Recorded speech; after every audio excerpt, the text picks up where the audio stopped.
Howdy folks, Jambareeqi here and welcome to another episode of Jambareeqi Cinema, the podcast mini-series where I talk about films that have hit UK theatres. In this episode I'll be discussing Missing Link, the new movie from Laika. Sir Lionel Frost is an eccentric explorer who travels the world in search of evidence for mythical creatures. He really wants to join a posh adventurers club, but they refuse to let him in, turning their nose at his speciality. When Lionel receives a letter that indicates the location of the legendary Sasquatch, he makes a bet with the club's leader, Lord Pickett Dunseb, that if he can bring evidence of this Sasquatch, then he can join the club, but he'll leave them alone if he fails. To Lionel's surprise, this Sasquatch, named Mr. Link, is a self-educated creature who can talk very fluently and wants Lionel to help him find his family. Joining them on their quest is Lionel's ex-partner's widow, Adelina, who has a map that can lead them to a community of mountain yetis. But when the Lord discovers that Lionel has come across a real Sasquatch, he hires an assassin called Stenk to take down Lionel before he can get home with evidence. This film is quite the departure from Laika's usual stop-motion movies,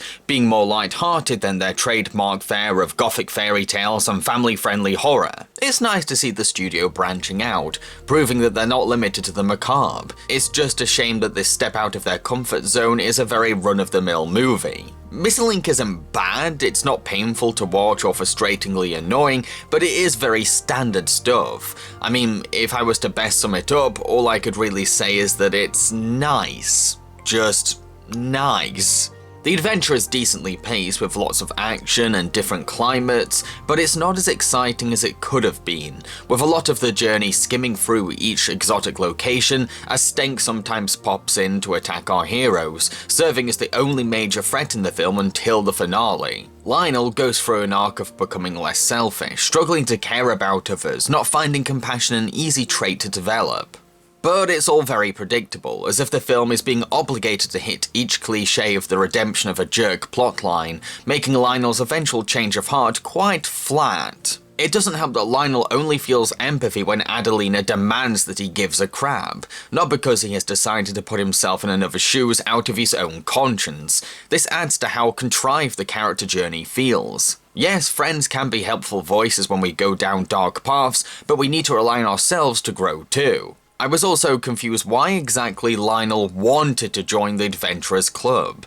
He doesn't seem to have a very solid reason, as no benefits or attractions of being a member are shown. I know that this is to help foreshadow how Lionel doesn't need to join the club, but there should have been a more tangible appeal to the club for him to help us understand why he's so adamant to get in. Not to mention, seeing an egotistical man being desperate to join a fancy club screams deja vu for Laika fans who have seen box trolls. Although Lionel's enthusiasm for legends and determination to prove them can make him entertaining to watch, especially because he has a very intellectual and witty way of expressing himself. Adelina is a fiery female lead, a woman who overcomes the grief of losing a husband to become a strong, fearless adventurer, while also making the most sense out of all the characters in the film. She's a great moral compass for our heroes, but can also stand up against antagonists, showing compassion when it's needed, yet also sometimes stepping in during action set pieces. Our villains aren't exactly memorable. Stank, the generic assassin with tracking skills, and Lord Pickett Dunseb, the old-fashioned man who refuses to accept change. They do their roles just fine, posing as legit threats when need be, but they're also the most forgettable characters in the movie, lacking personalities that are as engaging as our heroes, and following templates of other villains we've seen many times before. But my favourite character is Mr. Link, a gentle creature with a big heart. His innocence is the major charm of this film, with a lot of the best humour coming from his naive understanding of human culture, sarcasm and everyday sayings. He's cute and endearing enough to make us care about his desire to find a family, plus he can be a helpful member to the team, because his immense size and wild roar can drive threats away.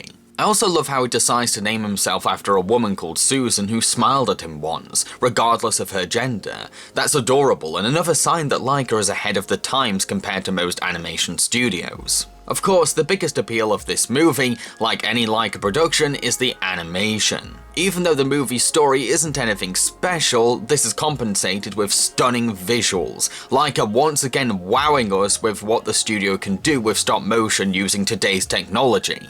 To conclude, Missing Link is an okay movie, a passable and serviceable film if you want to introduce your children to Laika but don't think that they're ready for their darker movies, then Missing Link can be their first experience of the studio's work, so it does have a part to play for Laika's legacy. I've been Jambareeqi and I hope you enjoyed this review. If you did, then feel free to like, subscribe and share. Cheerio folks.